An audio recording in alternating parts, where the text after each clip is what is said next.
Bom dia, Priscila, Pri. Bom Tudo dia. bem? Tudo bom, bem, meninas? graças a Deus. Ah, graças a Deus. Eu voltando Que para bom. casa, eu vou desligar o áudio, tá? Bom dia. Tá. Bom Tudo dia, bom? Keren. Bom É a dia, Karen, né? Bom dia, tudo bom? Como é que vocês estão? Oi, Tudo bem. Bianca. Bom dia. Hoje ela está conseguindo entrar. Tudo bem contigo? Tudo bom, meninas? Priscila está hoje no ônibus, né, Pri? Eu vou botar o meu áudio também aqui mudo, tá? Mas eu tô ouvindo vocês, tá? Tudo bom, meninas? Tá joia. Ver se mais alguém vai entrar aí. Para a gente continuar a nossa jornada aí. Eu estava pensando aqui, a gente está no livro de Mateus, se vocês depois vão querer continuar com os evangelhos, né? Eu gosto muito do evangelho de Lucas. Lucas é riquíssimo, assim, de detalhes, né? E tem coisas que no evangelho de Lucas que não tem no de Mateus, né? Que é muito interessante. Mas, assim, também quero muito que a gente chegue lá nas cartas do apóstolo Paulo, né, nos ensinos para a igreja, porque assim, tem tanta coisa prática para a nossa vida que vai ser assim, muito bom quando a gente puder estar lendo esses livros, né, essas cartas aí. Vamos começar, meninas? Vocês querem esperar mais alguém? Sei que a Pri hoje está no ônibus. Quem está entrando aqui? Oi, bom dia, Fernanda, né? Bom Oi, dia. Fernanda, bom dia. Bom Bom dia. dia, tudo bem? Tudo bem. Meninas. Querem começar já? Vamos orar? Sei que a Pri Se está... quiser começar, por favor. Vamos começar, então. A Pri está no ônibus, então eu vou orar, tá, Pri? Para a gente. Ou então a Fabi, se a Fabi quiser orar, a Fabi quer. Deixa ela, que ela desligou o áudio dela. Vou orar, meninas. Por favor. Senhor, nós agradecemos ao Senhor nessa manhã, por esse novo dia que tem se iniciado para nós, Senhor, e por esse tempo do Senhor para as nossas vidas. Além de ser um tempo, o nosso tempo presente, o tempo que a gente conta aqui, é o tempo Kairos, Senhor, sobre nós, é o tempo do propósito, é o tempo da oportunidade do Senhor sobre as nossas vidas, e nós te agradecemos, Senhor, Deus, por termos ainda essa liberdade de, Senhor, olhar para a tua palavra, de ler, de meditar, de falar dela, Senhor. Nós agradecemos a ti. O Senhor tem nos dado um tempo favorável que nós ainda podemos fazer isso, podemos compreender as tuas escrituras, Senhor, e ter a revelação do teu Espírito Santo, Senhor, sobre a nossa vida, dando direção para a nossa vida, para a nossa casa, para tudo que nós desejamos fazer. Nós louvamos a ti por essa manhã, Senhor, por cada mulher que tem se conectado aqui, cada mulher que tem sentido sede, Deus, de te conhecer, Senhor, de não errar, mas conhecer as Escrituras e conhecer o teu poder através das Escrituras. Nós te louvamos nessa manhã, Senhor, e apresentamos o nosso coração humilde diante do Senhor. Nós somos dependentes do Senhor, somos desejosos, Senhor, de ti, do teu derramar, da tua água, Senhor, poderosa sobre as nossas vidas, Senhor. Nos apresentamos ao Senhor, pedindo que o Senhor nos direcione, nos oriente, nos revele, Senhor. Fala conosco nessa manhã. Ensina-nos, Senhor, nessa manhã, Senhor.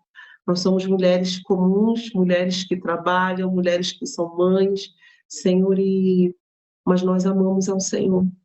É por isso que nós estamos aqui, Senhor.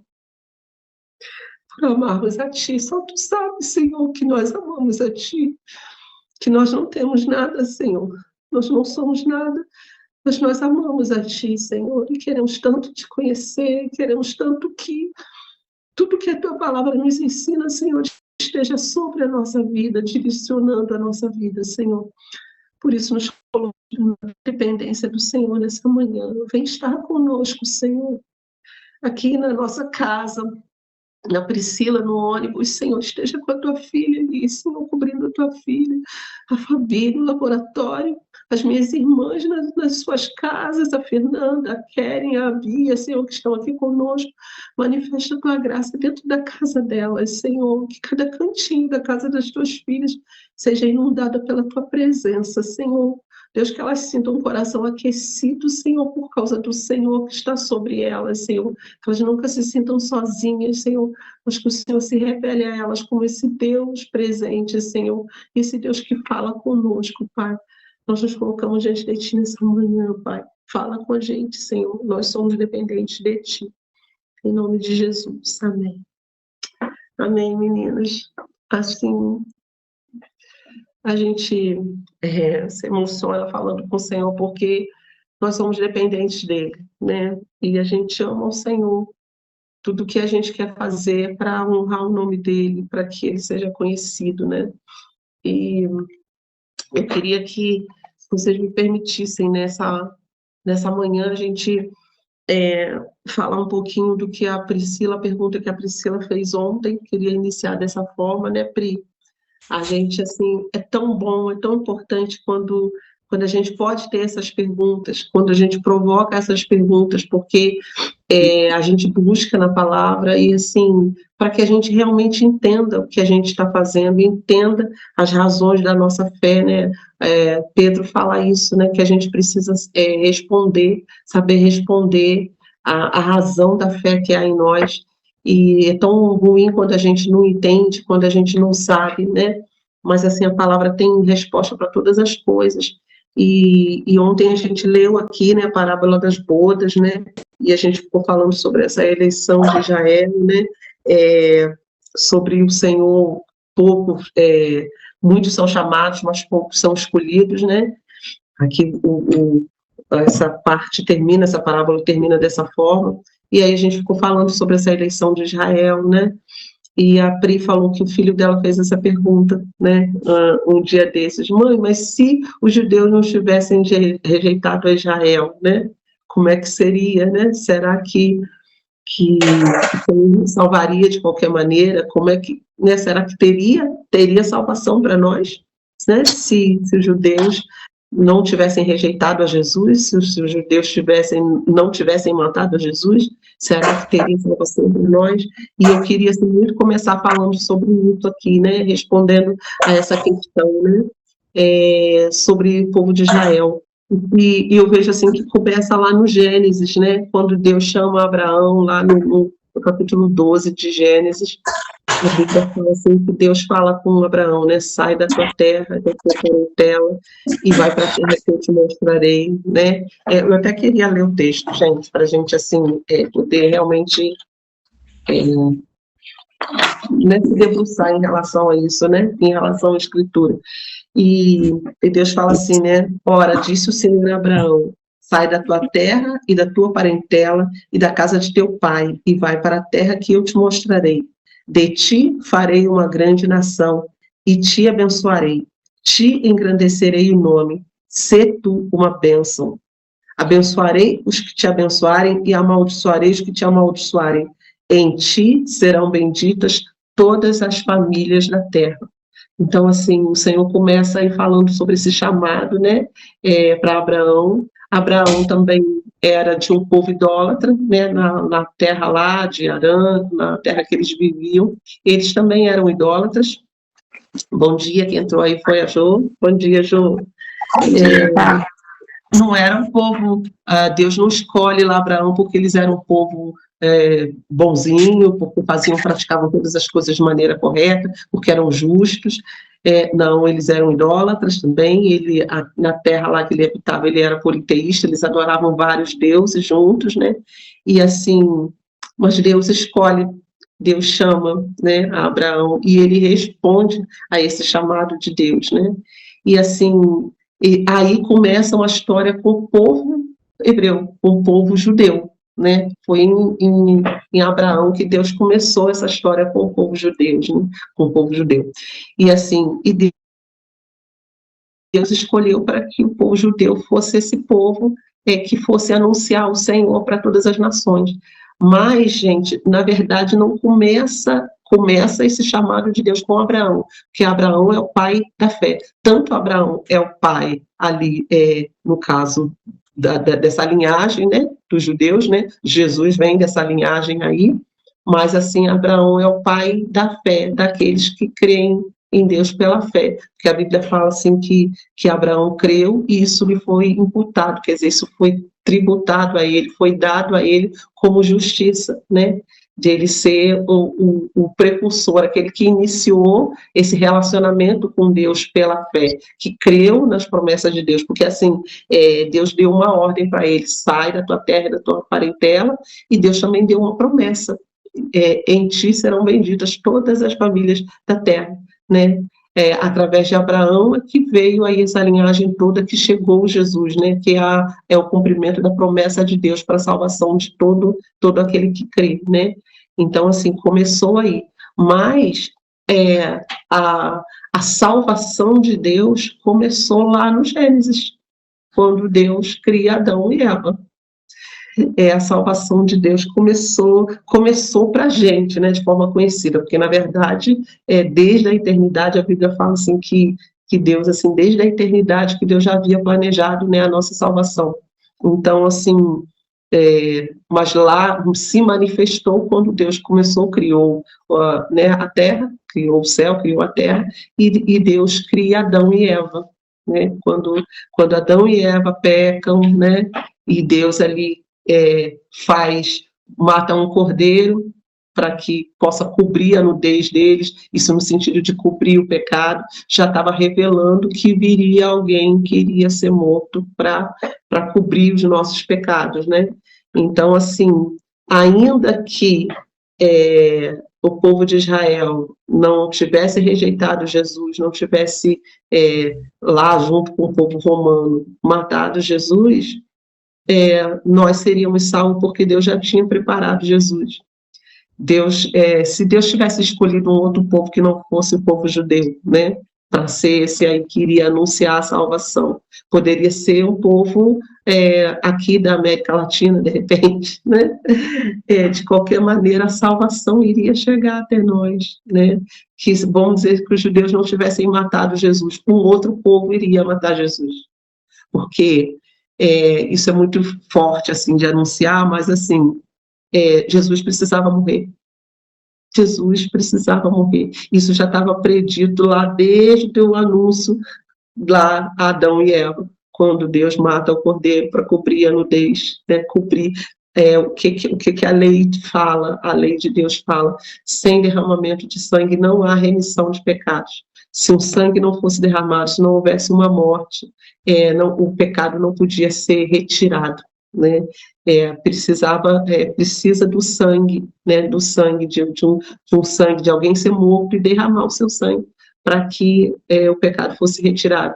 E aí, quando lá naqueles tempos da lei havia sempre essa morte dos animais, os animais estavam pré-figurando, que a gente fala, né? Só anunciando que viria um que era perfeito, teria que ser um Deus perfeito. E assim, eu queria ler alguns textos aqui para vocês, meninas, rapidinho, assim, aqui, por exemplo, Isaías 61.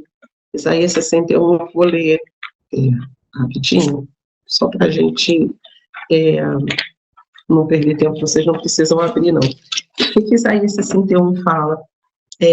O Espírito do Senhor está sobre mim, né? Ele fala a respeito de Jesus, e isso também se aplica a nós, né? A igreja. O Espírito do Senhor está sobre mim, porque o Senhor me ungiu para pregar boas novas aos quebrantados, enviou-me a curar os quebrantados de coração, a proclamar libertação aos cativos e a pôr em liberdade os algemados, a pregoar o ano aceitável do Senhor e o dia da vingança do nosso Deus, a consolar todos os que choram e a pôr sobre os que em Sião estão de luto uma coroa ao invés de cinzas, óleo de alegria ao invés de pranto, veste de louvor ao invés de espírito angustiado, a fim de que se chamem carvalhos de justiça plantados pelo Senhor para a sua glória. Edificarão os lugares antigamente assolados, restaurarão os diantes destruídos e renovarão as cidades arruinadas, destruídas de geração em geração.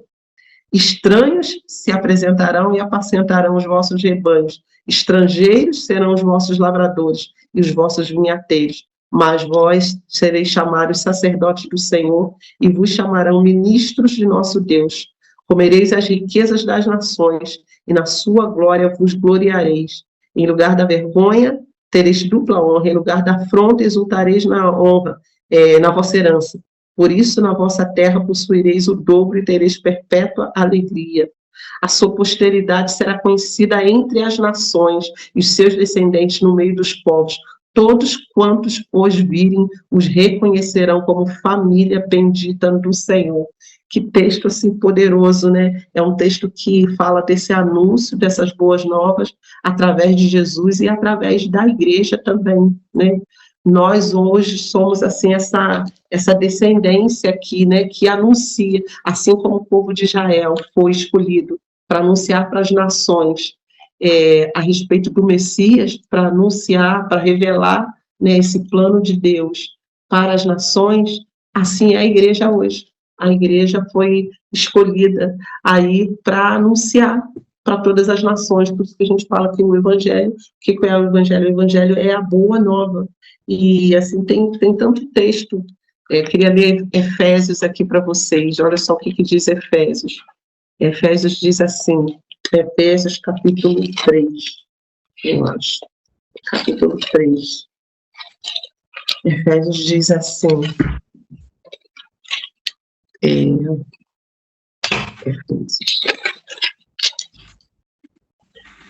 Deixa eu ver o que fala aqui, gente.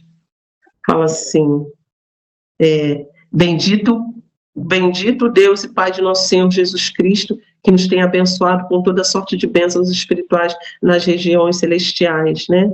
Assim como nos escolheu nele antes da fundação do mundo, para sermos santos e irrepreensíveis perante ele em amor, nos predestinou para ele, para a adoção de filhos, por meio de Jesus Cristo, de acordo com a sua vontade, para o louvor da glória da sua graça, que ele nos concedeu gratuitamente no amado, no qual temos a redenção pelo seu sangue, a remissão dos pecados, segundo a riqueza da sua graça, que Deus derramou abundantemente sobre nós em toda sabedoria e prudência, desvendando-nos o mistério da sua vontade, quer dizer, ele revelou, ele desvendou diante dos nossos olhos, segundo o seu beneplácito que propusera em Cristo, quer dizer, a sua vontade, né, de fazer convergir nele, na dispensação do tempo, quer dizer, na plenitude, quando chegasse o tempo, todas as coisas, tanto as que estão no céu como as que estão na terra. Nele, digo, no qual fomos também feitos herança, predestinados segundo o propósito daquele que faz todas as coisas conforme o conselho da sua vontade, a fim de sermos para o louvor da sua glória. Nós, os que de antemão esperamos em Cristo, em quem também vós, depois que ouvistes a palavra da verdade, o evangelho da salvação, tendo nele também crido, vocês foram selados com o Santo Espírito da promessa, o qual é o penhor, né, da nossa herança e a garantia, até o resgate da sua propriedade em louvor da sua glória. São textos assim maravilhosos, né, que depois a gente vai ter uma oportunidade de ficar vendo cada um, mas assim é tão poderoso. Eu amo assim essa combinação das escrituras, né? Como é que ela vai contando, vai anunciando, né? E assim, nós todos, queridos, o plano de Deus, assim, o plano eterno de Deus é que a gente fosse um só povo, né? Há outro texto aqui que eu não estou me lembrando qual que fala assim que de ambos os povos, né? Ele fez um, sabe, tanto do povo judeu quanto de todos os outros povos que creem em Jesus, ele faz um só. Então, isso assim é para a gente saber que nós fomos predestinados para a salvação, não que Deus não nos escolheu uns para a salvação e outros para o inferno, não. Todos nós fomos predestinados para a salvação, nós, os que cremos, né? Aqueles que creem no Senhor, já são eleitos, né? Desde a fundação do mundo, desde lá de Adão, né? Deus já havia preparado uma salvação para nós. Então, assim, de qualquer forma, Jesus viria. Lá no Gênesis foi anunciado que Jesus viria e que viria morrer por nossos pecados e que nós iríamos ser salvos, independente se o povo judeu rejeitasse ou não. Se o povo judeu não tivesse rejeitado Jesus, outro povo iria rejeitar e Jesus viria da mesma maneira para nos salvar. E assim, a bênção para nós aqui, né, nós como igreja hoje, nós entramos nesse tempo aí quando se fala dispensação, né, que é essa abertura de tempo aí, né, que nós entramos para ser esse povo que está anunciando para os outros a salvação de Deus. É a igreja que faz isso, né? Aí no lugar do povo judeu, porque o povo judeu hoje está rebelde de novo, né? O povo judeu assim, passou por tantas coisas, né? Desde lá de quando Deus chamou Abraão, conquistar a terra, Josué entra na terra de Canaã, aquilo tudo. Depois o povo foi cativo, né? Foi lá para o Egito, 400 anos no Egito, até que Deus chama Moisés e resgata o povo sai do Egito, né? E aí começa uma nova história de conquistas de terra, enfim, né? Até chegar ali aos reis, né? Saul sendo o primeiro rei, depois Davi, e enfim, né, o povo veio essa campanha aí, né, do povo de Israel. Então, assim, foram muitas, o povo de Israel foi rebelde, outra hora eles serviam a Deus, outra hora eles eram rebeldes, desobedientes, né, e veio essa história toda com o povo de Israel. Sofreram muito, muito, muito do sofrimento deles, Deus permitiu para que corrigisse eles, mas, assim, ai daqueles que fazem o povo de Israel sofrer também, porque Deus vai retribuir a eles com uma herança horrível, né? Aqueles que fazem o povo de Israel sofrer. Mas o povo de Israel vai chegar o tempo, né? Em que a igreja, a gente crê, né, nessa grande tribulação aí, em que a igreja será retirada da terra e o povo de Israel vai ter o tempo de novo favorável do Senhor cumprir as suas promessas sobre eles, né? E aqueles que do povo de Israel confessarem a Jesus como Senhor e Salvador serão salvos. É o povo remanescente, né? O povo da promessa, para quem Deus fez a promessa. Deus poderia ter feito a promessa para qualquer outro povo, mas Deus, pela sua graça, ele escolheu ali Abraão e chamou esse povo hebreu, né? Isso ficou claro, meninas, assim, deu para entender mais ou menos, né? São tantas coisas, são tantos textos que a gente queria ler, mas para a gente não perder tanto tempo aqui, né?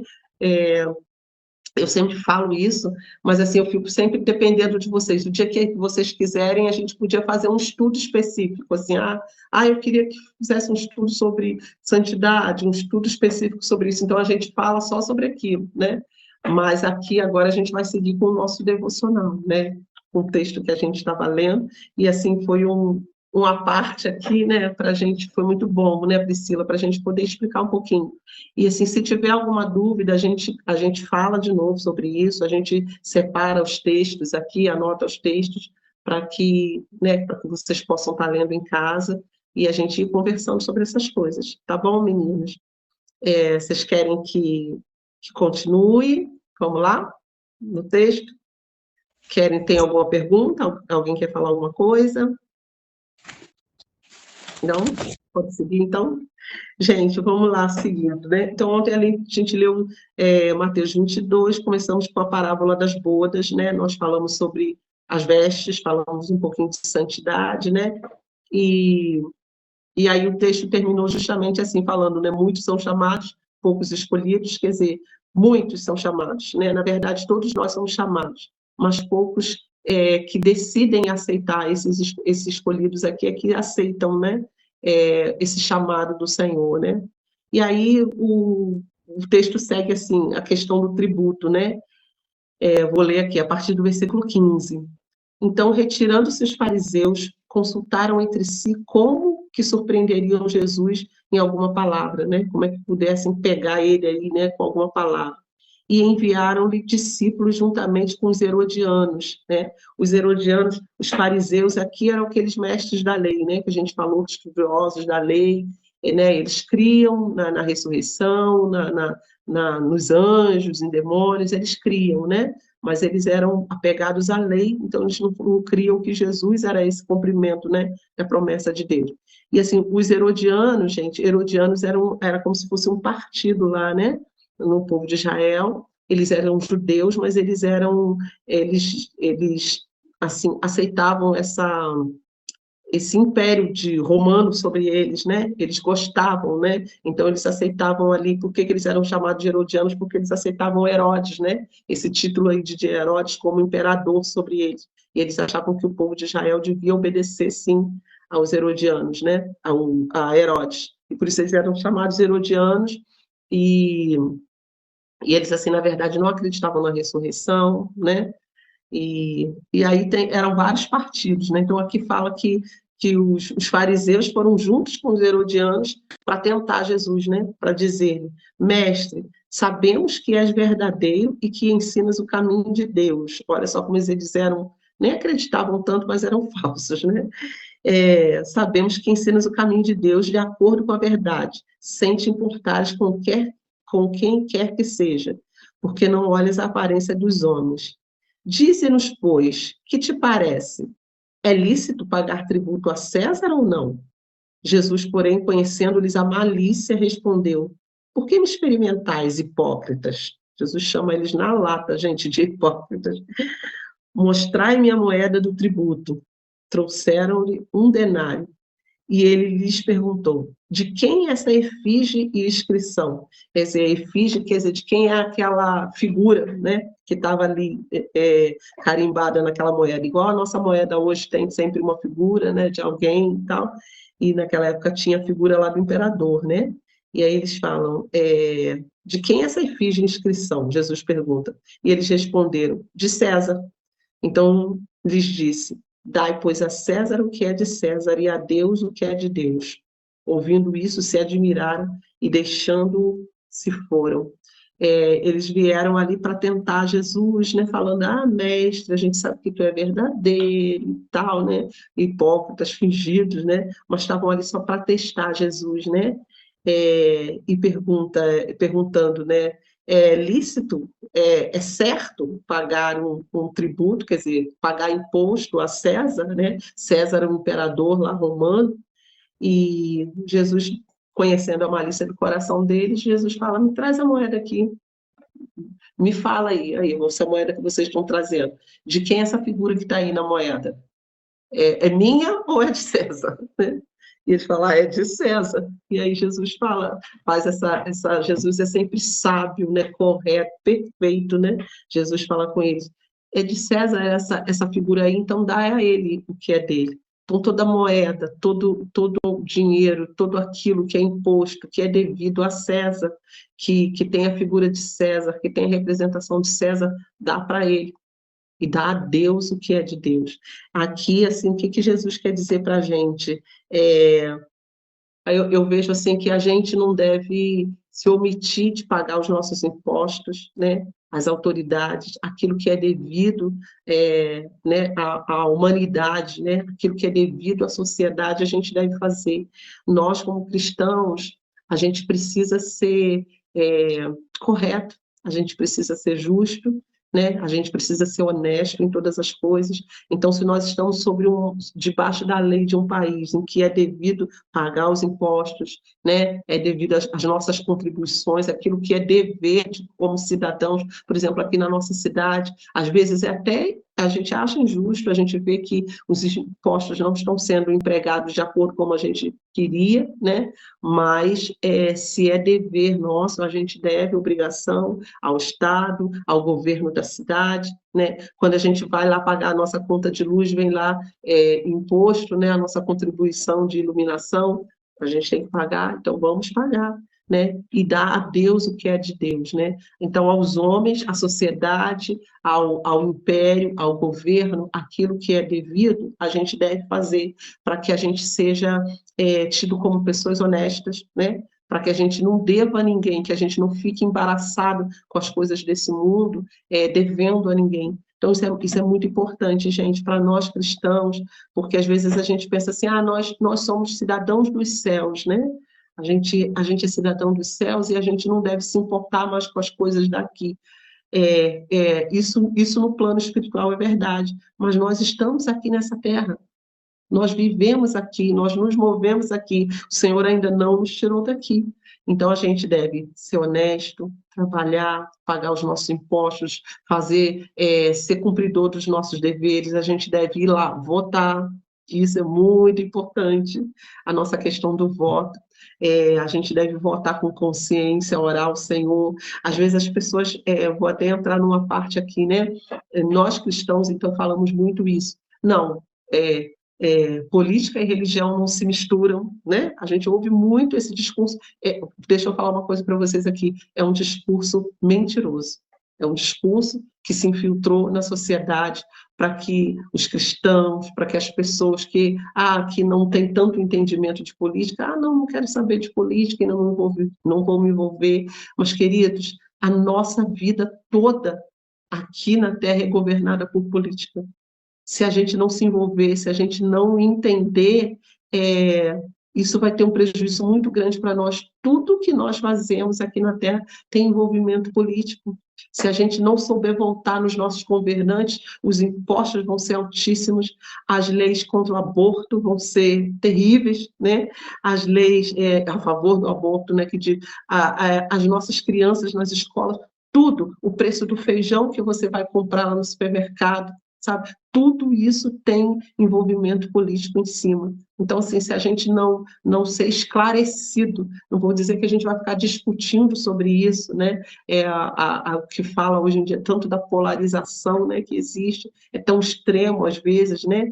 E não é que a gente deve ficar se envolvendo nisso, em discussões, em brigas, não é isso. Mas, assim, que a gente precisa ter clareza, entender, né, para quem a gente está dando o nosso voto, porque, assim, de acordo com o que a gente der o nosso voto, o nosso representante lá na política é que vai reger toda a nossa vida. Todas as leis, a lei de herança da sua casa, as leis nas escolas, as leis no trânsito, as leis a respeito dos impostos sobre os alimentos, quando você vai ter sua casa, a respeito daí das leis morais que eu falo, né, a lei a favor do aborto, lei a favor dos homossexuais, leis a favor do seu trabalho, na sua empresa, tudo tem um cunho político em cima, né? É lá na política, né? É lá no Congresso, né? Os 513 deputados que estão lá, né? Na Câmara, eles é que vão decidir, são eles é que fazem as leis do país. Então, tudo a respeito da tua vida, até do creme de cabelo que você compra lá na farmácia, né? Tem uma lei em vigor em cima, né? Então, a gente precisa ter representantes que sejam fiéis, representantes bons homens honestos, né? A gente não vai ter lá na representante na Câmara todos cristãos, né? Quem dera que pudesse ser assim, homens honestos, fiéis, justos que estivessem lá, mas pelo menos que a gente esteja votando naqueles que têm mais consciência, né? Que sejam mais tementes, né? Que sejam homens coerentes, né? Homens de caráter, que possam estar lá, né? Nos representando. Então, se eu estou trazendo isso aqui para falar sobre essa questão dos tributos, essa questão da sociedade, e assim, sobre o que é devido. O cristão tem que ser, o cristão devia ser, pelo menos, né? Os mais coerentes, né? O cristão devia ser aqueles que jamais trocam o seu voto, que vendem o seu voto, né? Por causa de um saco de cimento, por causa de alguns tijolos que algum político possa dar o seu voto para aquele político. Não, o cristão devia ser consciente de dar o seu voto sempre para aqueles que são mais coerentes, de mais caráter, pelo menos que temem a Deus, né?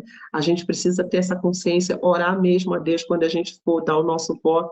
E, assim, isso implica nisso aqui, né? Nesse dar a César o que é de César, sabe? Aquilo que é devido aos homens, né? A Bíblia fala sobre honra a quem honra, né? Tributo a quem tributo, né? Respeito a quem respeita e honra a quem honra, né? Então, assim, aqueles que são autoridades sobre nós devemos respeitar, tratar com respeito. Eu sei que a política, hoje em dia, os homens políticos não são dignos de respeito, infelizmente. É uma tristeza, é uma avalanche, assim, de erros, de corrupção enorme, mas, assim, nós não deve sair da igreja né, a condenação, a maldição sobre eles, né? Que eles caiam nas mãos do Senhor, né? Mas, assim, não é da boca da igreja que deve sair a maldição sobre eles, né? Nós devemos abençoar, bendizer, orar pelo nosso país, sabe? Então, aqui, quando entra aqui a César o que é de César, aquilo que é respeito às autoridades, aquilo que é imposto que a gente deve pagar, para que a gente seja tido como pessoas honestas nessa terra, né, a gente deve fazer. E a Deus o que é de Deus. O que é de Deus, né? O louvor, a honra, a glória, a nossa dedicação, a nossa intercessão, né, deve ser colocada ali diante do Senhor, a nossa entrega, o nosso amor, isso é do Senhor, né? Dai a César o que é de César e a Deus o que é de Deus. Aqui Jesus está falando com eles assim, todos os tributos, né, todos os impostos que têm que ser pagos, dai a César, entreguem a ele aquilo que pertence a ele, mas a Deus entreguem os seus corações, entreguem a humildade de vocês, entreguem esse desejo por conhecimento, né, entreguem a obediência a Deus, né, isso vocês devem dar a Deus. Aos homens dê o que é dos homens, e a Deus aquilo que é de Deus, né, e então Jesus fala isso e eles ficam assim admirados, né, por essa sabedoria do Senhor, né? Porque o Senhor ali não trouxe contenda, né? O Senhor poderia falar não, eu sou o imperador, porque Jesus era o Salvador, era o rei que viria, né? Jesus poderia dizer, talvez eles estavam esperando que Jesus se manifestasse dessa forma, não, eu vou tomar o império, o trono é meu e eu sou o Messias escolhido de Deus, né? E incitar, né, esse tipo de coisa ali no meio deles. Não, mas Jesus com toda a sabedoria, Jesus não queria antecipar, assim como ele ainda não, ele está sentado no seu trono de glória nos céus, mas aqui na terra ele ainda não reinou completamente, ainda virá o dia que o Senhor vai voltar, né, vai se assentar no trono aqui, todo olho verá, todo joelho vai se dobrar, toda língua vai confessar que ele é o Senhor, assim diz a palavra, mas Jesus ainda não tinha chegado aquele tempo, Jesus ainda iria passar pela morte, então não era o tempo de Jesus anunciar como rei, como imperador, né? E aí Jesus fala, dai a César o que é dele, o dinheiro, a riqueza, o imposto, o que ele quer, dai a ele, mas dá a Deus o que ele quer. O que Deus quer? Deus quer a obediência, Deus quer o nosso coração rendido, Deus quer o nosso coração entendendo quem Ele é, que Ele é essa salvação e que não há salvação, né, se não for por Ele. Então Jesus fala isso com eles e eles ficaram admirados, porque Jesus com sabedoria, né, fala assim com eles. E aí o texto vai seguindo, além aqui dos herodianos, vem agora os saduceus, né, os saduceus e a ressurreição.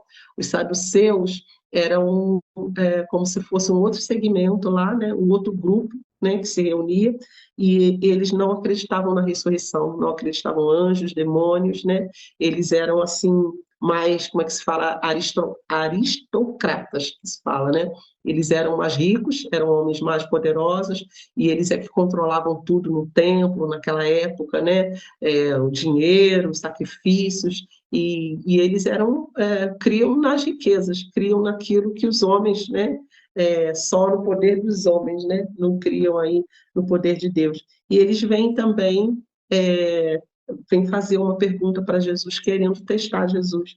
E eles falam assim, naquele dia aproximaram-se dele alguns saduceus, que dizem não haver ressurreição, e lhe perguntaram, mestre, Moisés disse que se alguém morrer não tendo filhos, seu irmão casará com a viúva e suscitará descendência ao falecido. Ora, havia entre nós 7 irmãos. O primeiro, tendo casado, morreu e, não tendo deixado descendência, deixou a sua mulher para o seu irmão. O mesmo aconteceu com o segundo, com o terceiro e até o 7º. Quer dizer, ele quis dizer aqui que vários se casaram com a mesma mulher, só que ela ia ficando viúva, ia casava com o próximo irmão, ficava viúva, casava com o próximo irmão, até se casar com 7, com todos os 7, e ela não teve filhos de nenhum deles. Aqui é o que ele quis dizer, né? E depois de todos eles, olha só o que eles falam, morreu também a mulher. Portanto, na ressurreição, de qual dos 7 ela será esposa? Olha a pergunta deles, né? Uma pergunta capciosa que fala, né? Uma pergunta querendo pegar Jesus, né? De qual dos 7 ela será esposa? Porque todos a desposaram. Deixa eu fazer uma parte aqui, né? Na lei de Moisés, Moisés havia deixado escrito isso, que quando um homem se casasse com uma mulher, né? E de repente ela não tivesse filhos dele, né, e ele morresse, ela não tivesse nenhuma, ele não deixou nenhuma descendência na terra com essa mulher, alguém da família deveria se casar com ela, né, resgatá-la, né, e se casar com ela e suscitar uma descendência, né, gerar um filho nela, para que tivesse uma descendência como se fosse uma descendência daquele primeiro homem, né, para que não ficasse aí como se fosse assim na terra, sem uma geração, né, aquela mulher ficasse sem uma descendência desse homem, sem essa geração daquela família, né, por isso que alguém da família deveria se casar com aquela mulher. E havia isso na lei, né? E a gente sabe qual o exemplo que a gente vê nisso? De Ruth, né? Com de Ruth, Noemi, né? Noemi teve aqueles filhos e o filho morreu, enfim, Ruth voltou para a terra de Israel com Noemi, e o que aconteceu lá? Um da família, que era como se fosse meio que um primo, um tio, alguém assim, se casou com ela, né? Deus providenciou para que se casasse com Ruth, para que houvesse a descendência da família. Então, a gente vê essa lei aí em ação, né, na vida de Ruth. E era exatamente isso daqui, né? Então, só que aqui eles vieram com uma pergunta, né, capciosa para Jesus, como assim, foram 7 irmãos, né? Como se a mulher fosse passando de um irmão para o outro, e todos morreram, nenhum não gerou filho nela. Então, na verdade, o que se podia entender aqui, que talvez a mulher fosse estéril, né? Se todos os 7, nenhum deles gerou filhos nela. E aí eles vêm lá no céu, né? Porque eles não acreditavam nisso, mas eles quiseram jogar, né, para Jesus, né? Lá no céu, de quem essa mulher vai ser esposa, se todos eles casaram com ela, né? E respondeu-lhe Jesus. Aí que vem essa frase linda, né, que a gente usa, tão poderosa de Jesus, né? Errais, não conhecendo as Escrituras e nem o poder de Deus, né? Errais, como a gente erra quando a gente não conhece as Escrituras e o poder de Deus. Aí Jesus fala, porque na ressurreição nem se casam nem se dão em casamento, são, porém, como os anjos no céu. E quanto à ressurreição dos mortos, não tendes lido o que Deus vos declarou? Eu sou o Deus de Abraão, o Deus de Isaque e o Deus de Jacó. Ele não é Deus de mortos, e sim de vivos. Ouvindo isso, as multidões ficaram maravilhadas da sua doutrina. O que Jesus quis dizer aqui? Que lá no céu ninguém vai ter necessidade sexual. Lá no céu a alegria, o poder de Deus manifestado, a glória de Deus lá será tão tremenda, tão grande, que ninguém vai ter necessidade de saber com quem a esposa vai ficar lá, né? Ficar tentando reconhecer, não, mas aquela casou com aquele foi aquele. Não, lá no céu, assim, as alegrias vão ser muito superiores. O que a gente experimenta aqui na igreja, muitas vezes a gente está na igreja, a gente experimenta o poder de Deus, a graça de Deus, Deus se manifestando entre nós de uma maneira assim tão maravilhosa. A gente sente a presença do Espírito Santo, né? E né, agitando em nós, tocando a nossa vida. Isso é só um vislumbre, é só um pouquinho do que a gente vai experimentar na presença de Deus lá. Então, aqui ele fala assim que a gente erra muito quando a gente não conhece essa escritura, essa riqueza aqui da palavra de Deus, de todos os ensinamentos que o Senhor vem trazer para nós, né? A gente erra, porque assim, lá não vai haver necessidade de comida, lá não vai haver necessidade de sexo, lá não vai haver esses prazeres que a gente acha que aqui no mundo são tão maravilhosos, que a gente às vezes fica se apegando tanto. Lá vai ser infinitamente melhor, superior. A gente não vai haver necessidade disso. E assim, o que a Bíblia fala lá em Apocalipse? Que não haverá choro, não haverá dor, né? Não haverá tristeza, não haverá angústia, mágoa, né? Lembrança dos nossos pecados, né? Quando a Bíblia fala assim que Deus lança os nossos pecados no mar do esquecimento. Então, assim, não haverá pecado, não vai entrar no céu, não entra pecado, não entra erro. Então, assim, por isso que nós vamos ser regenerados, ter um novo corpo, né? Para que esse corpo aqui, essa carne pecaminosa não entre na presença de Deus. Então, assim, não vai haver lembrança dessas coisas, então não vai haver choro, dor, tristeza, mágoa, não vai haver esse tipo de comida que a gente come aqui, né? Não vai haver lembrança de toda essa corrupção, de toda essa tristeza que a gente passa aqui.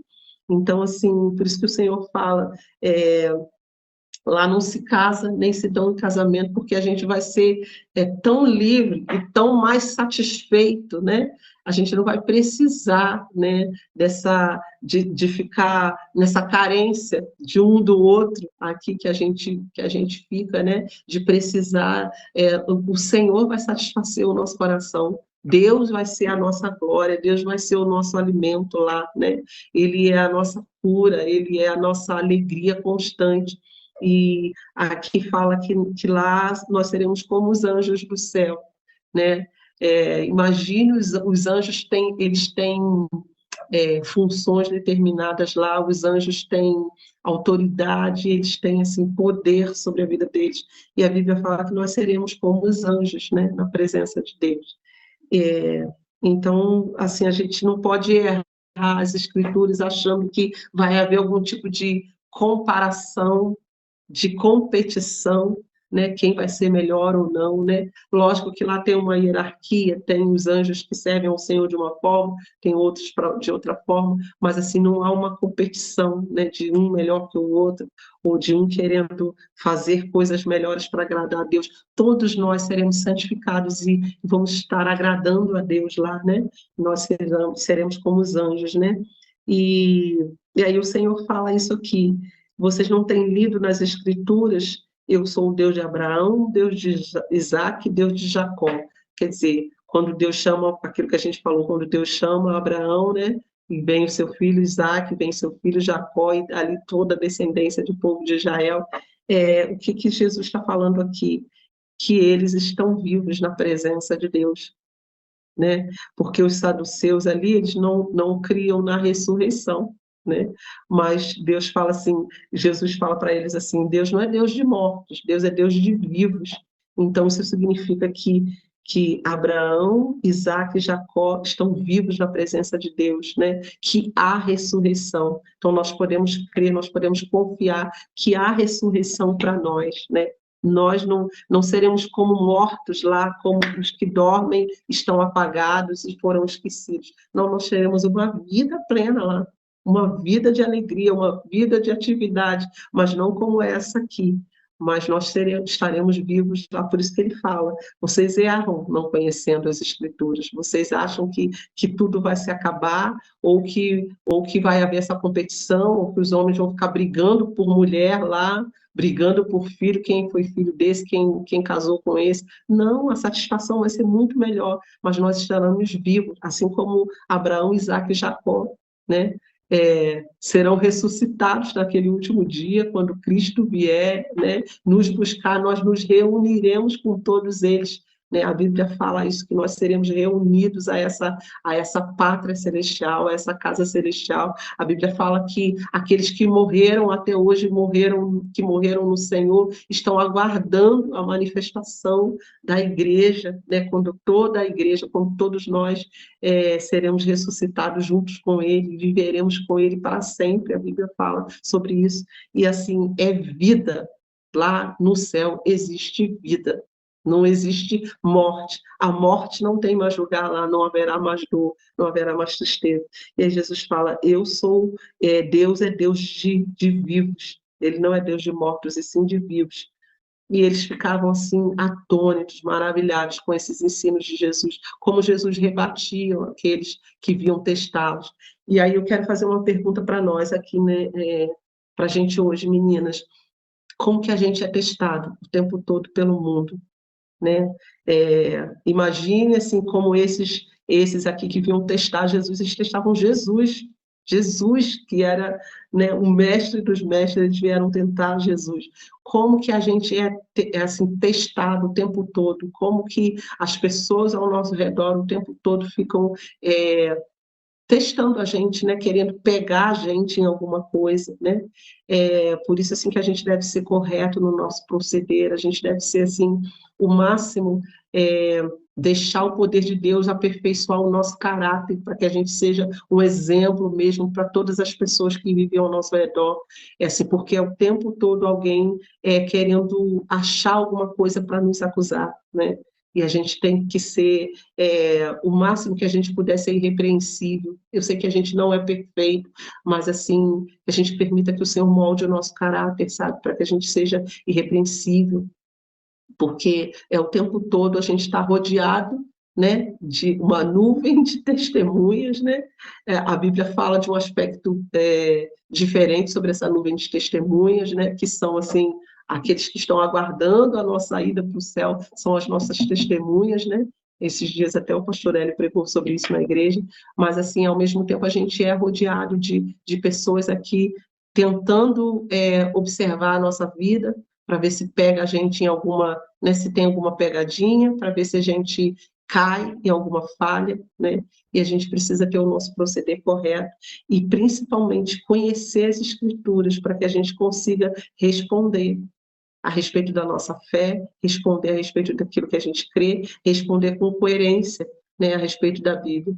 Quantas vezes as pessoas vêm querendo falar conosco, fazendo perguntas, né, para ver se a gente realmente vai responder correto, se a gente não vai errar, e a gente precisa responder de acordo com as Escrituras.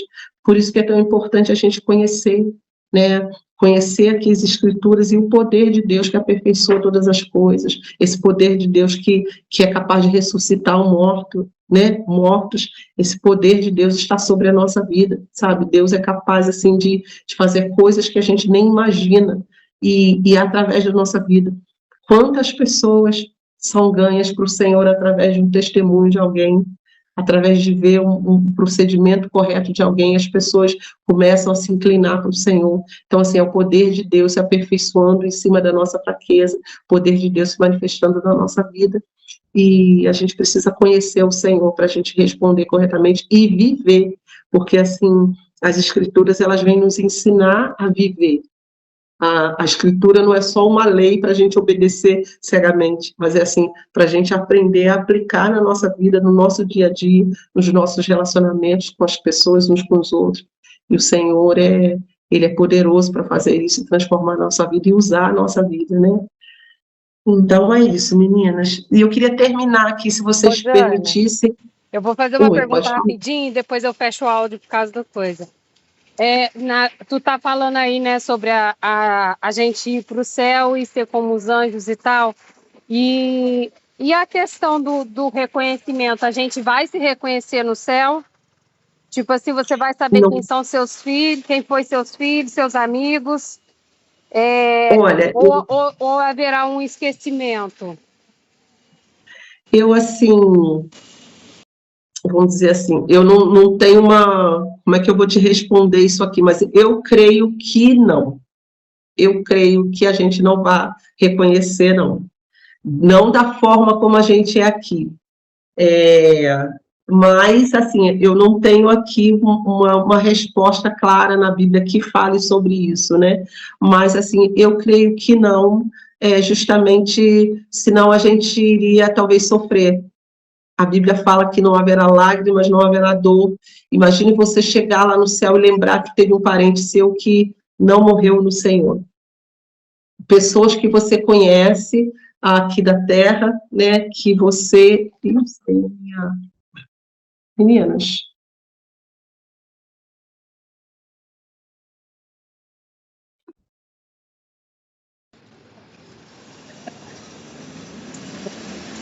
Meninas, voltei. A minha tela saiu aqui, eu não consegui voltar. Imagina você estar lá e ficar lembrando que o seu vizinho, alguém da sua rua, infelizmente foi para o inferno, que não aceitou Jesus. Você iria sofrer. Você pensar em algum parente, alguém que você sabe que infelizmente não aceitou Jesus.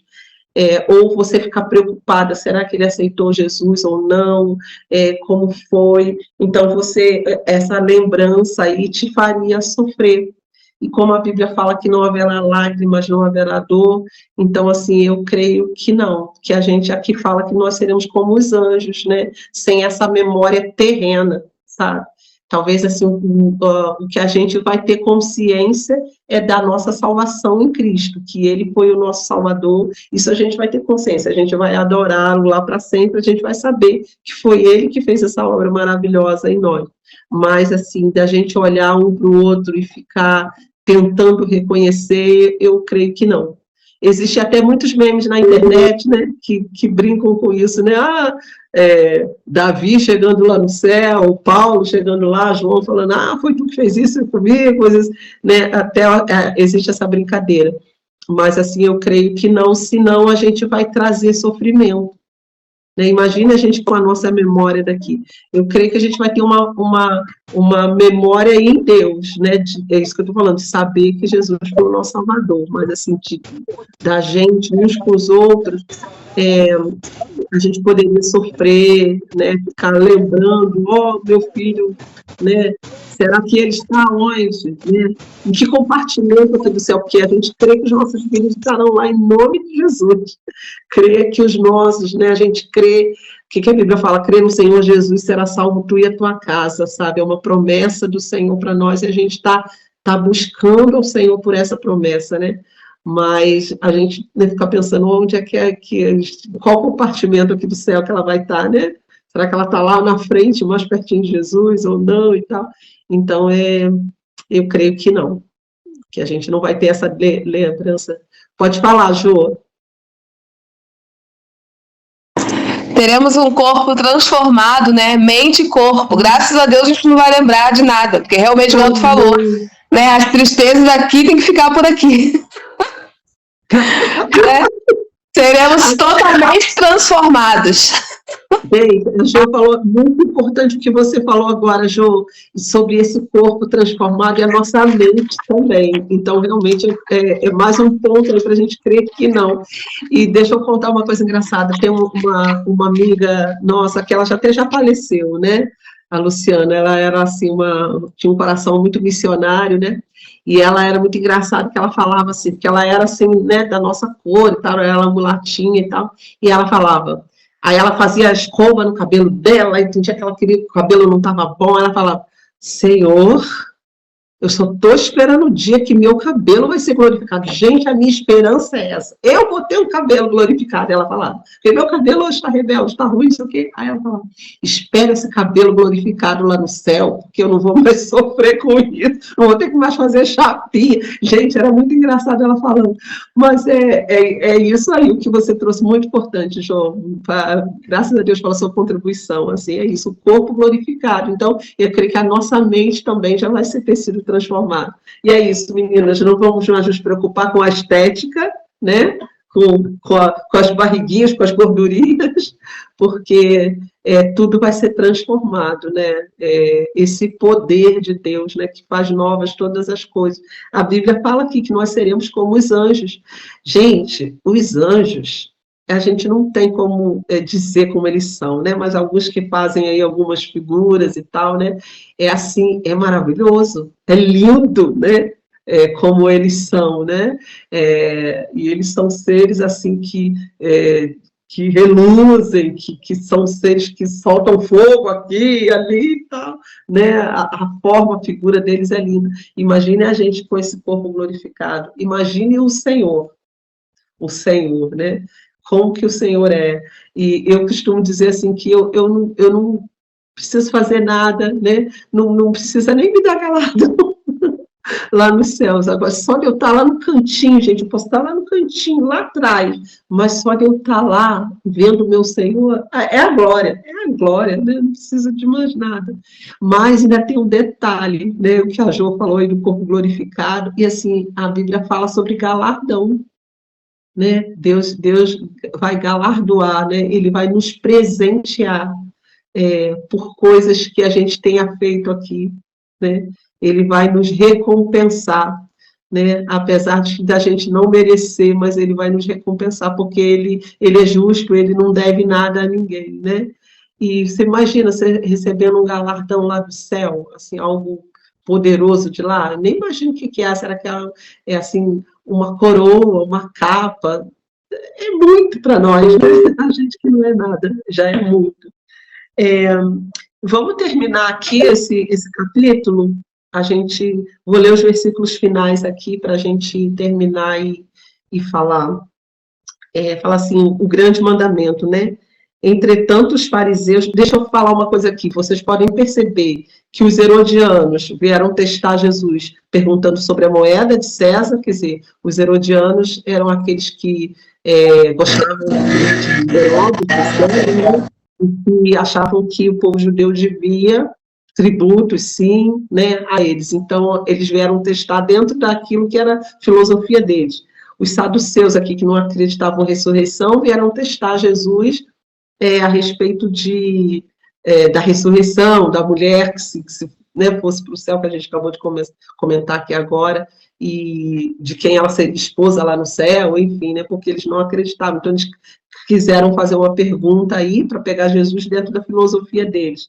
E agora vem os fariseus, né? Os fariseus acreditavam na ressurreição, em anjos, em demônios, eles acreditavam. Só que os fariseus eram muito hipócritas, né? Eles queriam tudo, ficavam apegados à lei ali, né? À letra, né? O cumprimento da lei, né? E aí agora vem eles, né?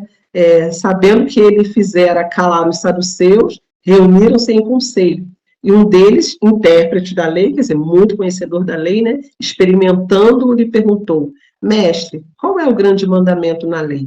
Respondeu-lhe Jesus: amarás o Senhor teu Deus de todo o teu coração, de toda a tua alma, de todo o teu entendimento. O primeiro mandamento, né, que Deus deu a Moisés lá, né, no Monte Sinai. Este é o grande primeiro mandamento. O segundo, semelhante a este, é: amarás o teu próximo como a ti mesmo. Destes 2 mandamentos dependem toda a lei e os profetas. Reunindo os fariseus, interrogou Jesus: que pensais vós do Cristo? De quem ele é filho? E eles lhes responderam: de Davi. Replicou-lhe Jesus: como, pois, Davi, pelo Espírito, chama-lhe Senhor, dizendo: disse o Senhor ao meu Senhor: assenta-te à minha direita até que eu ponha os teus inimigos debaixo dos teus pés. Se Davi, pois, lhe chama Senhor, como é ele seu filho? E ninguém lhe podia responder palavra, nem ousou alguém, a partir daquele dia, fazer perguntas a Jesus. Que aí foi a hora de Jesus pegar eles numa pergunta, né? Eles começaram aqui, né? Qual é o primeiro mandamento? Qual é o maior mandamento? Né? E Jesus fala com eles: amarás o Senhor teu Deus de toda a tua alma, de todo o teu entendimento.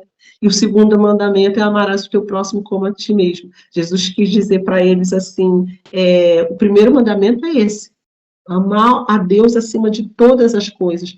E disso vai depender o segundo. A gente só ama o nosso próximo como a nós mesmos se nós tivermos amado a Deus primeiro. Né? Se a gente amar o Senhor de todo o nosso coração, conhecer o Senhor, o nosso coração vai ser tão transformado, tão cheio de Deus, que a gente vai ter condições de amar o nosso próximo como a nós mesmos, né?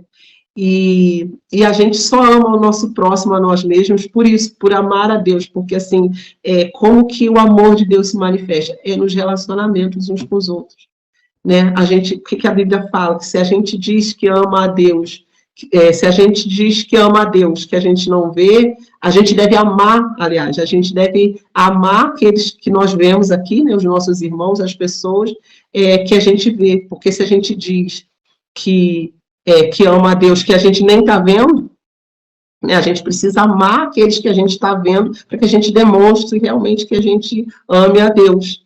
Né? É nos relacionamentos ali, né, no convívio, é que a gente vai demonstrar esse amor, né? Senão a gente é mentiroso, né? Se a gente não ama aqueles que a gente está vendo, como que a gente vai dizer que ama a Deus que a gente nem vê, né? É assim que a Bíblia fala. Então, assim, é através dos relacionamentos, através das pessoas que a gente demonstra esse amor de Deus.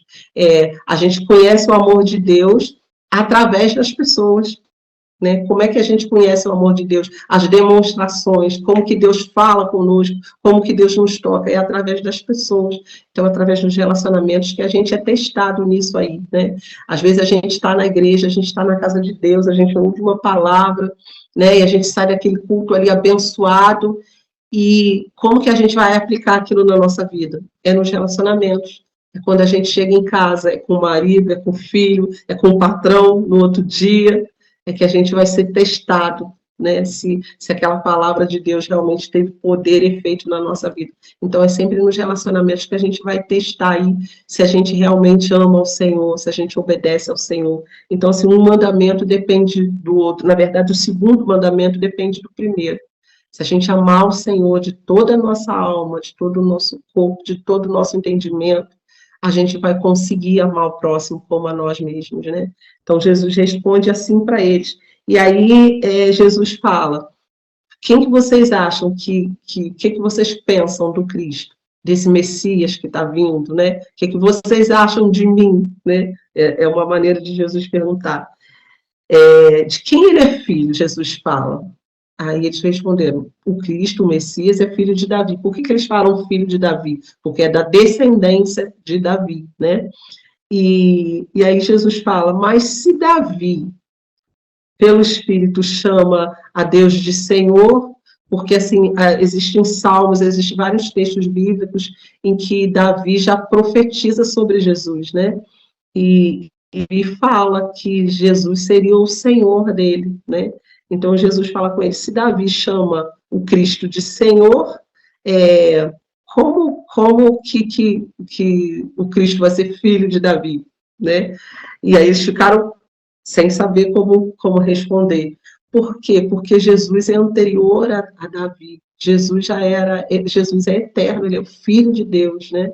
E ele é o prometido, né? Ele viria num tempo manifestado em carne como Jesus, mas Jesus é o Deus de Davi, né? Eles prezavam muito a Davi, eles tinham Davi como uma autoridade, né? Abraão, Davi, Moisés, era uma autoridade muito importante para eles, ali na lei, né? Eles prezavam muito por isso. E assim, Jesus quis dizer para eles que ele era o Senhor de Davi, de Moisés, de Abraão, porque ele era Deus, ele era o Filho de Deus, né? Jesus quis dizer isso para eles. E eles ficaram ali emudecidos, assim, porque por causa de tanta sabedoria com que Jesus respondia para eles. Aqui Jesus fala assim que Davi, que Deus disse, né? Que Deus disse assim, né? Assenta-te à minha direita até que eu ponha os teus inimigos debaixo dos teus pés. Davi profetizou isso a respeito de Jesus.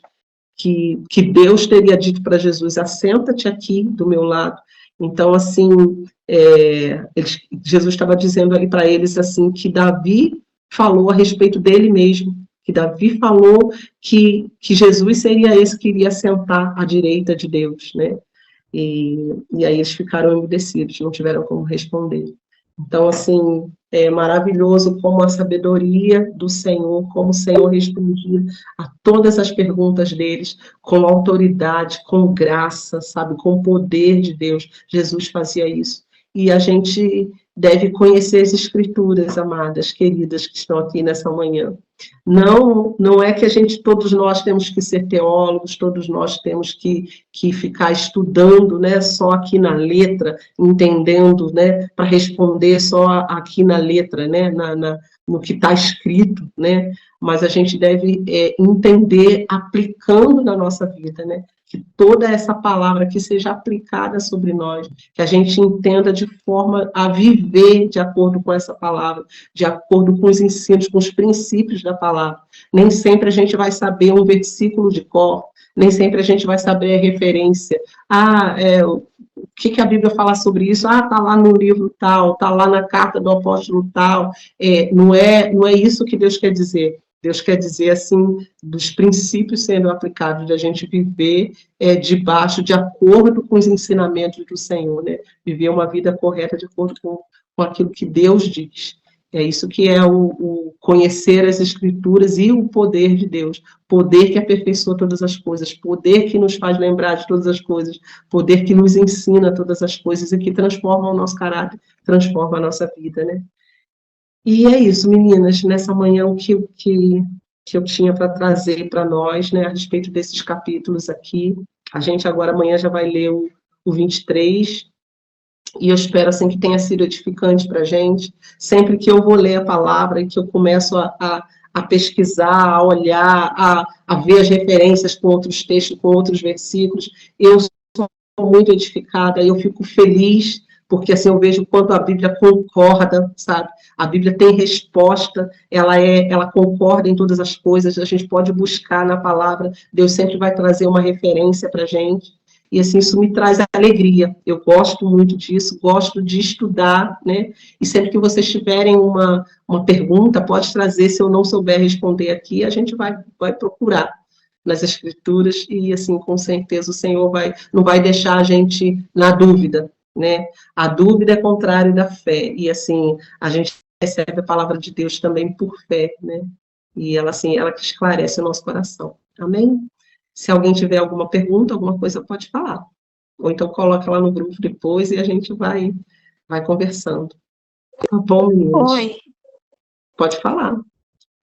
eu tenho uma dúvida. Dúvida não, é uma coisa que eu queria saber sobre o arrebatamento. Se ele vai acontecer antes ou depois. E se a gente já está vivendo o período já de Apocalipse, né? Aqueles períodos, porque tem pastor que já disse que a gente já está no vivendo. E tem outros pastores que falam que ainda Jesus vai vir nos buscar. Então é uma dúvida que eu tenho bem chatinha. Não, mas tranquilo.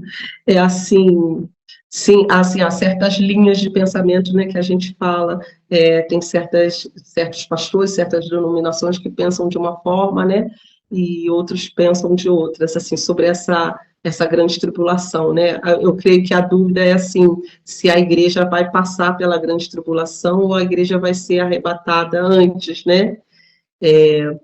E assim, tem uns que pensam que a gente vai passar e tem uns que pensam que a gente vai ser arrebatados antes e tem uns que pensam que a gente vai ser no meio. Eu sou dos que pensam que nós seremos no meio, né?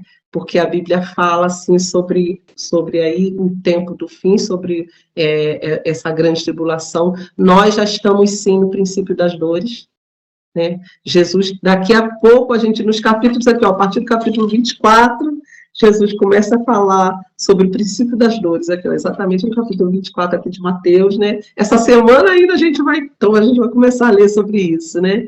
Sobre esse princípio das dores. Porque, assim, lá no princípio das dores falam sobre as guerras, as grandes tribulações, as pestes, as doenças, né? Tudo isso vindo, já começando esse tempo aí de dores. E a gente tem vivido isso de uma forma muito intensa. O Covid foi um prenúncio aí de princípio de dores, as guerras, os rumores de guerras, as nações levantando contra nações, né? A imoralidade sexual, a imoralidade, a corrupção do homem, né? A gente vê hoje em dia muitos jovens que estão assim, né? Já não querem desapego à família, né? Se desviando dos pais, né? As pessoas assim pensando na violência de uma maneira assim que já não é banal, né? As pessoas riem da violência hoje em dia, as pessoas já não, né, não têm aquele temor mais de Deus. Então isso tudo assim são o princípio das dores e que nós já estamos vivendo sim.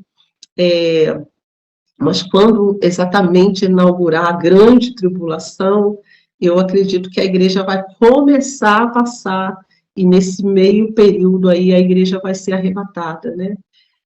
Porque, assim, vai haver ainda o tempo o anticristo já está entre nós, ele já opera no mundo, porque toda essa maldade, tudo isso que tem acontecido, que a gente está falando, já é uma influência dele, então ele já está no mundo, mas ele não se manifestou ainda, né?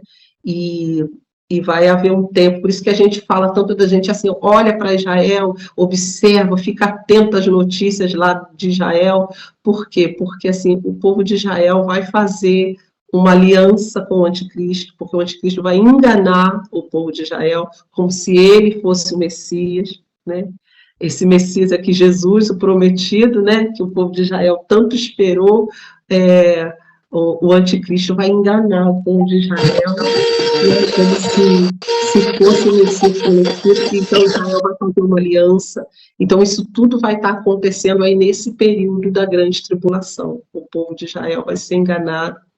E aí é nesse período aí que a gente fala dessa dispensação do tempo, de a graça vai ser fechada, então por isso que a gente quer que a igreja vai ser retirada, a igreja vai ser arrebatada da face da terra, o Espírito Santo vai ter sido retirado aqui da face da terra, e esse período da graça aí vai se fechar, e aí vem exatamente assim, o ápice, vamos dizer assim, o ponto alto da grande tribulação, né? E então, assim, eu creio que nós vamos ser arrebatados no meio. Tem um estudo, eu vou ver se eu consigo achar um estudo que fala sobre isso do Apocalipse, pelo menos para a gente entender mais ou menos essa linha aí, né? Porque fala sobre essa coisa das 70 semanas de Daniel, quando é que isso começa, dessas profecias, e assim seria importante a gente trazer assim para os textos bíblicos, né? Mas assim, eu creio assim que vai ter um tempo depois disso, da grande tribulação, do reino milenar do Senhor, né? Vai ter um tempo aí de Cristo vir, reinar 1000 anos, então são coisas que a gente precisa ter base mesmo para falar sobre isso. Eu queria trazer isso assim com textos bíblicos, mas o querem assim, eu creio que nós já estamos às portas, nós já estamos entrando nesse tempo aí de grande tribulação. A gente já está às portas desse princípio das dores aí, por causa dos acontecimentos, de tudo que tem acontecido no mundo. E eu creio que a igreja deve passar por um período ainda dessa tribulação, sim. A igreja ainda vai sofrer algum tipo de perseguição. Não estou falando isso aqui para a gente ficar com medo. Nós que cremos no Senhor, nós que esperamos no Senhor, a gente pode ter segurança de que nós estamos firmes no Senhor, de que o Senhor vai nos salvar, né? Mas a gente, assim, eu creio que a gente ainda vai passar algum tipo de perseguição. Às vezes a gente, assim, involuntariamente, né, a gente, assim, não percebe, mas, assim, as perseguições, até as perseguições políticas, a censura, daqui a pouco, isso vai vir, assim, cerceando aí, vai vir minando, tirando aí da igreja essa liberdade de pregar o evangelho, né, aos pouquinhos, já é um indício de uma perseguição, né, então a gente está começando a entrar nessa fase aí, e por isso que a gente precisa estar preparado, estar firme no Senhor, estar crendo, convicto, conhecendo aqui o Senhor, pregando o evangelho, continuar, porque assim, nesse tempo do fim, muitos ainda vão se converter, né? O Espírito Santo ainda está ativo na terra, atuando, convencendo as pessoas, e a gente precisa mesmo pregar o evangelho, para que venha esse fim, né? Então eu creio assim, que a gente está entrando nessa fase, a gente ainda vai passar por um período de tribulação, mas eu creio que assim, no meio, no ápice ali, eu acho que a gente vai ser arrebatado, sim, sabe? A Bíblia fala assim que todo olho verá quando Jesus voltar. Então, assim, a gente não precisa estar com medo se eu vou estar aqui em casa ou se eu vou estar lá reunido lá na igreja, no culto, se eu vou estar lá no Rio, se eu vou estar em São Paulo, onde é que eu estiver, a Bíblia fala que todo olho verá, né? Então, eu creio, assim, que nós seremos arrebatados e, assim, vai inaugurar um tempo de pior tribulação para aqueles que ficarem, mas, ainda assim, muitos se converterão nesse período, né? Não todos, mas muitos se converterão, inclusive Israel vai se arrepender, vai reconhecer que o anticristo não é o Messias, que foi enganado, e aí depois é que virá o fim. Então, assim, não sei se eu te respondi corretamente, mas assim, há pastores que pensam que nós seremos agora arrebatados logo no início, que vão dizer assim, daqui a 5 anos, de repente, pode acontecer o arrebatamento. Mas, assim, e há pastores que creem que não, que nós vamos passar a tribulação toda, né? Mas eu sou da linha de que acho que a partir de 2030, então, é que vai ser instalado assim, um domínio, né, do mal na Terra muito grande, e assim, 2026 está sendo assim, vai ser um ano de grande início, de preparação para esse governo mundial, essa nova ordem mundial, que vai se instalar a partir de 2030. Por isso que a gente vê tantos acontecimentos no mundo, por isso que eu falo da política, muito importante, os grandes reis, os grandes governantes, assim, eles têm um papel muito grande sobre isso, sobre trazer esse governo aí do anticristo sobre a Terra, esse domínio aí de tecnologia, né, de muito conhecimento humano se multiplicando, né, e então, assim, tudo isso assim nesse período. Então, esse tempo agora, meninas, tempo aí não é tempo para a gente ficar com medo, é tempo para a gente se preparar, né? Se nós estivermos preparados no Senhor, o nosso coração rendido, obediente ao Senhor, amando ao Senhor, temendo ao Senhor, a gente não precisa ter medo. A gente precisa se preparar para nós estarmos firmes, né? O que a Bíblia faz? Estais, pois, firmes, né? Com os nossos lombos cingidos, preparados para aquele dia mau. Se nós estivermos revestidos da couraça do Senhor, revestidos de fé, revestidos com o escudo da fé, né? Sendo cobertos aí pela justiça de Deus, a gente não precisa temer, a gente precisa estar preparado, né, para esse tempo aí.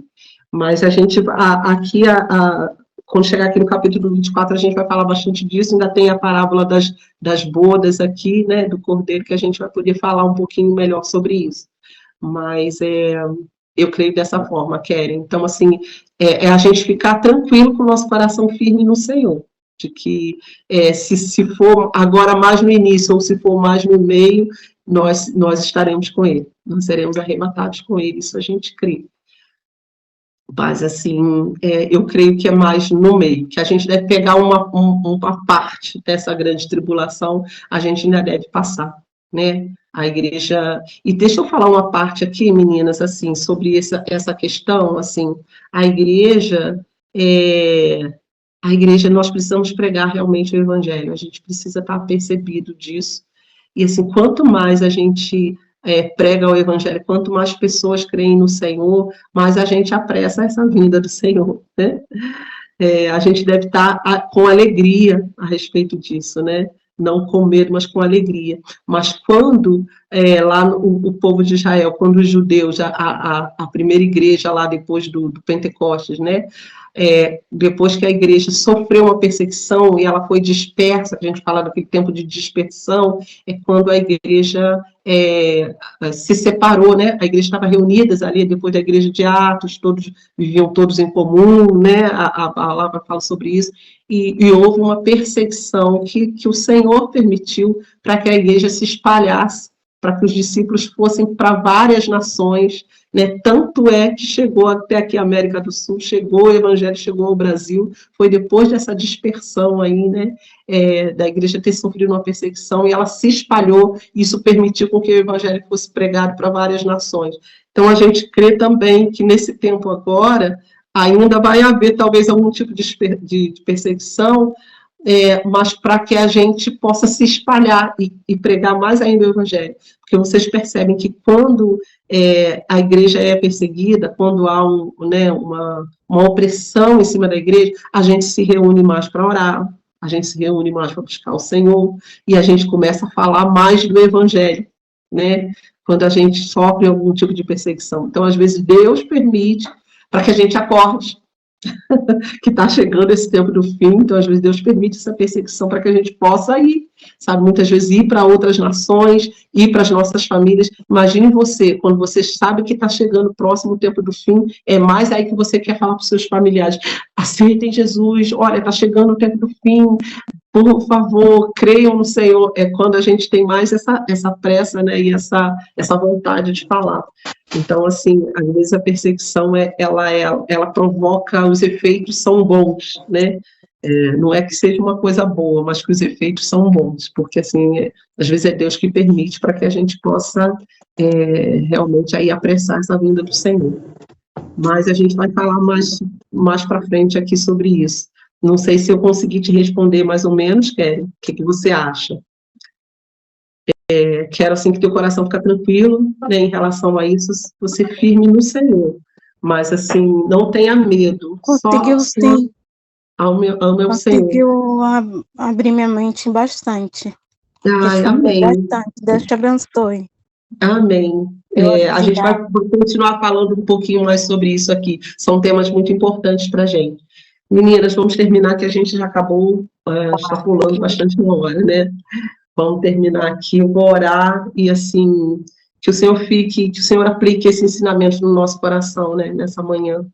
Senhor, nós agradecemos a Ti, Deus, por essa manhã, por termos nos debruçado na Tua palavra, Senhor, e o Senhor trazer tanto ensinamento, tanto entendimento para a gente. Senhor, e aquilo que a gente não consegue explicar com as nossas palavras, que o Teu Espírito Santo, Senhor, Deus possa revelar ao nosso coração, possa trazer o entendimento à nossa mente, Senhor, e principalmente, Senhor, que nós estejamos confiantes, firmes em Ti. Senhor, aplica essa palavra ao nosso coração, Senhor, a cada mulher que está aqui. Deus, que nós somos separados, somos escolhidos pelo Senhor, nós os que já cremos no Senhor, que já confessamos o Senhor como nosso Salvador, que a nossa esperança é firme, a nossa confiança precisa ser firme no Senhor, de que nós estaremos contigo, Senhor. O Senhor não nos deixará para trás, o Senhor não nos deixará sozinhos, Senhor. Como essa herança, Senhor, como essa garantia de que nós estaremos sempre contigo. Senhor, dá-nos paz nessa manhã e nos ensina todas as coisas, aquilo que nós não conseguimos, Senhor, humanamente, Pai. Nós oramos e agradecemos ao Senhor em nome de Jesus. Amém. Amém. Amém, meninas. Eu não quero cansar vocês. Amanhã a gente está aqui de volta e a gente conversa mais um pouquinho, tá bom? Amém.